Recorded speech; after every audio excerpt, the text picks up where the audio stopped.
तो दोस्तों आज हम स्टार्ट करने जा रहे हैं कक्षा 12th केमिस्ट्री अध्याय विलयन, जो कि एनसीईआरटी में फर्स्ट चैप्टर है। ठीक है, तो अब हम सबसे पहले ये समझेंगे कि विलयन होता क्या है। तो विलयन क्या होता है, दो या दो से अधिक अवयव जो होते हैं उनका समांगी मिश्रण जो होता है विलयन कहलाता है। ठीक है, अब समांगी मिश्रण में एक नोट लिखो कि समांगी मिश्रण में प्रत्येक अवयव का संघटक एक समान नहीं रहता है। संघटक का मतलब होता है जो टेस्ट है वो एक समान रहता है, सॉरी है ना, एक समान रहता है। जैसे कि आप चीनी और पानी का जो विलयन बनाएंगे उसमें आप कहीं से भी टेस्ट करो, बीच में से लो, सबसे नीचे से लो गिलास के, और एक ऊपर से लो, कहीं से भी लो, उसको जो शिकंजी बनेगी वो एक समान टेस्ट होगा उसका। ये इसका कहने का मतलब कि संघटक एक समान रहता है जी। ठीक है, अब हम देखेंगे विलयन में जो है ना, दो चीजें होती है, एक विलय होता है और एक विलय। विलय विलय को कैसे पता करती है कि वे अवयव जो विलयन बनाते हैं हम उसमें कम मात्रा में उपस्थित होता है, या एक और इसकी डेफिनेशन बोल सकते हैं कि विलयन में जिसको मिलाते हैं, जैसे कि पानी और चीनी, पानी ज़्यादा होता है और चीनी कम होती है, तो जिसको मिलाते हैं, चीनी को मिलाते हैं हम पानी में, क्या बोलेंगे, जिसको मिलाते हैं चीनी को मिलाते हैं। या वे अवयव जो विलयन में कम मात्रा में उपस्थित है, तो पानी ज़्यादा होता है और चीनी होती है जो कम। तो इसका एग्जाम्पल आप लिख सकते हो शक्कर। ठीक है, शक्कर, शुगर, जिसे आप शुगर भी बोलते हो। ठीक है, और विलायक क्या होता है, वह अवयव जो विलयन में अधिक मात्रा में उपस्थित होता है। ठीक है, तो विलायक की मैंने परिभाषा लिख दी, वह अवयव जो विलयन में अधिक मात्रा में उपस्थित होता है या जिसमें मिलाते हैं। ठीक है, जैसे शक्कर को पानी मिलाते हैं तो विलायक कौन है, पानी है। ठीक है, अब विलयन जो होता है खुद दो प्रकार का होता है। ठीक है, तीन प्रकार का, सॉरी, तीन प्रकार थे। एक तो सिंपल विलयन, एक द्विअंगी विलयन, एक त्रिअंगी विलयन होता है। ठीक है, अब मैं यहाँ पे लिखता हूँ, आप मेरे साथ साथ नोट्स बनाते चलना है, एकदम प्रॉपर वे में मैं नोट्स बनवा रहा हूँ, एग्जाम टाइम में बहुत हेल्प करेंगे। वैसे हम वन शॉट और लेंगे हम पूरे चैप्टर होने के बाद में। ठीक है, लेकिन साथ साथ वन शॉट और याद भी करते रहना। ठीक है, अब देखो, आप पूछोगे कि द्विअंगी विलयन क्या होता है। तो द्विअंगी विलयन जो होता है दो अवयवों से मिलकर बना होता है। ठीक है, दो अवयवों से मिलकर बना होता है, दो अवयवों से मिलकर बना होता है। अब इसमें कौन कौन है, जैसे एक होता है, एक विलय मान लो, और एक प्लस विलायक, विलय और विलायक।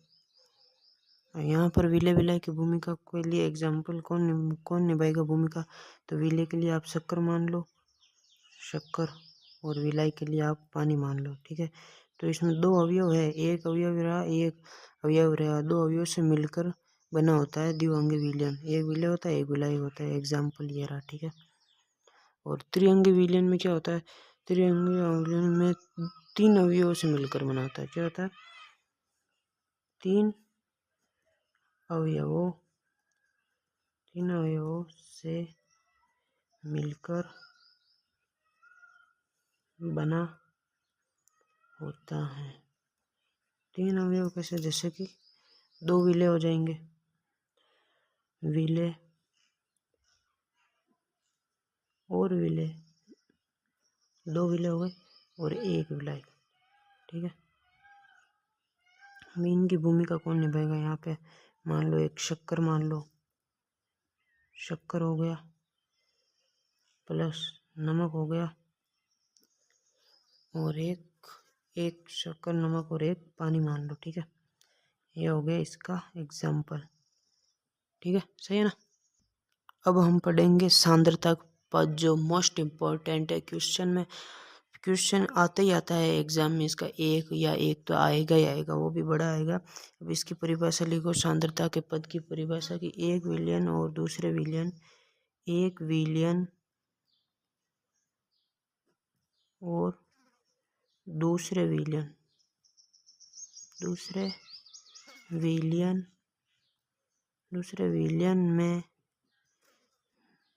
विलयन में विलय तथा विलायक की उपस्थिति उपस्थिति बदलने से जो चीज बदल रही है वो सांद्रता कहलाती है। क्या कहलाती है? सांद्रता कहलाती है। ठीक है। क्या है कि एक विलयन, दो तरह के विलयन, एक विलयन और दूसरे विलयन में विलय और विलायक उपस्थित होते हैं। विलयन में आपने पढ़ा दिया, उनकी उपस्थिति बदलेंगे अपन, जो उससे जो चीज़ बदल रही है वह सांद्रता कहलाती है। अब हम समझेंगे कैसे कि आप एक गिलास लो। ठीक है, एक गिलास लिया आपने, गिलास नंबर 1, एक गिलास नंबर 1 है, और एक गिलास लिया आपने, ये गिलास नंबर 2 है। ठीक है, इसमें आपने 5 ग्राम शक्कर मिलाई, 5 ग्राम शक्कर मिलाई, और इसमें है 100 ml पानी। ठीक है, इसमें आपने 15 ग्राम शक्कर मिलाई, 15 ग्राम शक्कर मिलाई, और इसमें 100 ml, इसमें पानी भी सेम है, 500 ml पानी। अब आपसे क्वेश्चन है, ज़्यादा मीठा होगा,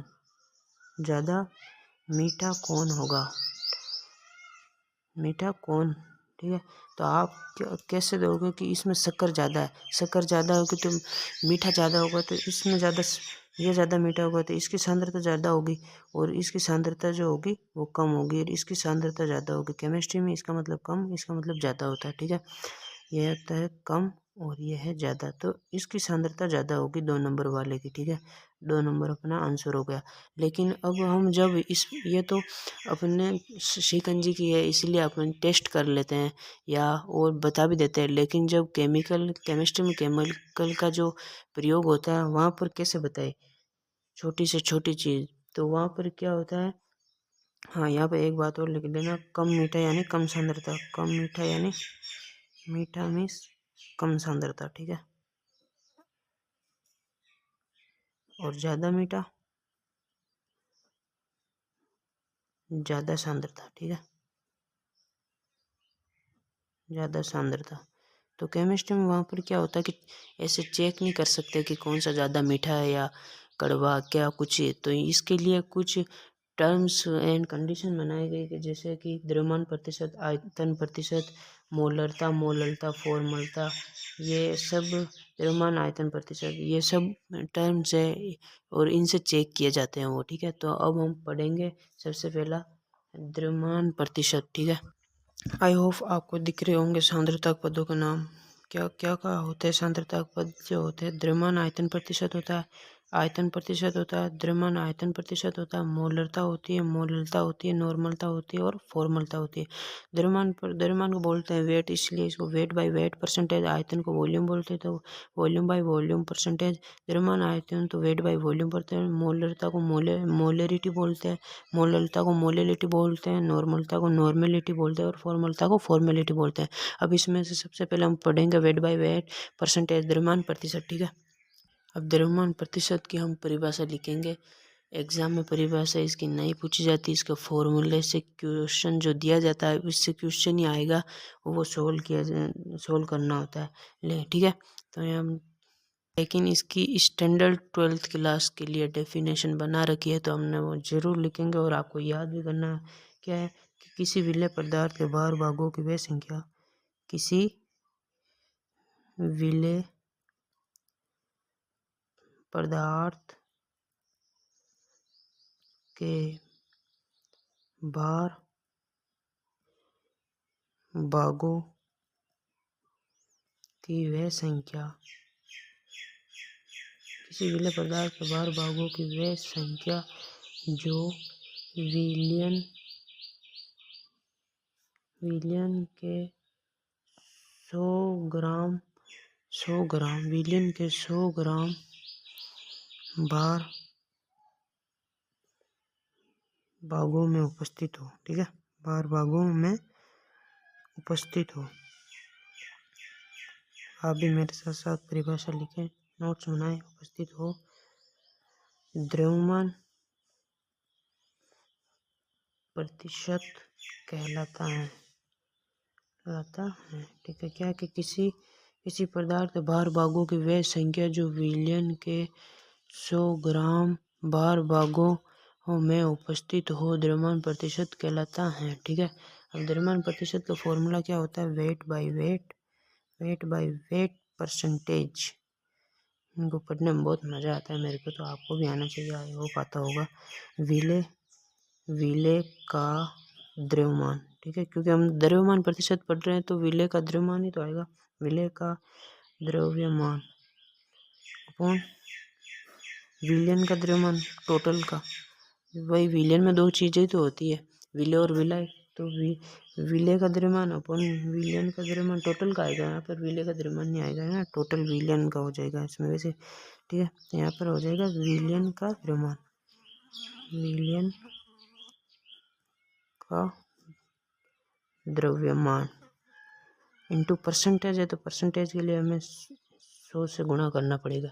ये इसका जो होता है, ये इसका फॉर्मूला होता है वेट बाई वेट परसेंटेज का, विलेय का द्रव्यमान अपॉन विलयन का द्रव्यमान। ठीक है, किसी विलेय पदार्थ के भार भागों की वह संख्या, कोई विलेय पदार्थ है जो विलयन में घुल रहा है, उसके भार भागों की वह संख्या जो विलयन है, विलयन में उसके 100 ग्राम भार भाग उपस्थित हो जाएंगे। विलयन है, उसमें विलेय के 100 ग्राम भार भाग उपस्थित हो जाएंगे, उससे द्रव्यमान प्रतिशत बोलते हैं। और विलेय का द्रव्यमान और विलयन का द्रव्यमान इंटू 100, ये इसका फॉर्मूला होता है। अब मैं आपको जो चीज़ लिख के दे रहा हूँ उसको कैसे पढ़ेंगे आप उस बताएं जरूर।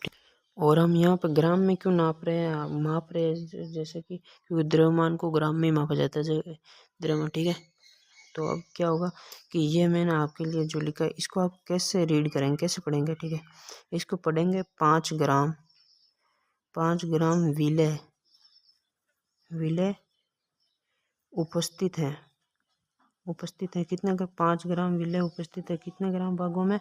100 ग्राम विलयन, 100 ग्राम विलयन में, ये 100 ग्राम विलय में भी लिख सकते हैं, 100 ग्राम विलयन में। ठीक है, एक और दे रहा हूँ आपको, वो भी आपको लिखना है। आप लिखेंगे 10 का 10% weight by wait, 10% weight by wait. इसको हम लिखेंगे कि 10 ग्राम विलेय उपस्थित हैं 100 ग्राम विलयन में।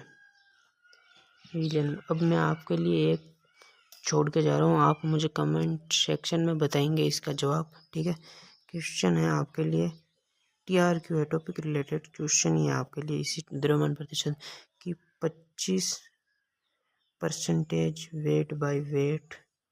एंड अभी मिलेंगे अपन नेक्स्ट वीडियो में इसका आयतन प्रतिशत पे बात करेंगे। और इस वीडियो को अच्छा लगा हो आपको तो लाइक करें, सब्सक्राइब करें हमारे चैनल को और शेयर करें। ठीक है, और प्रॉपर वे में नोट्स बनाएं, और आपको नोट्स चाहिए तो भी कमेंट करें। अब मैं टेलीग्राम पे आपको नोट्स भेज दूंगा। ठीक है, मिलते हैं नेक्स्ट वीडियो।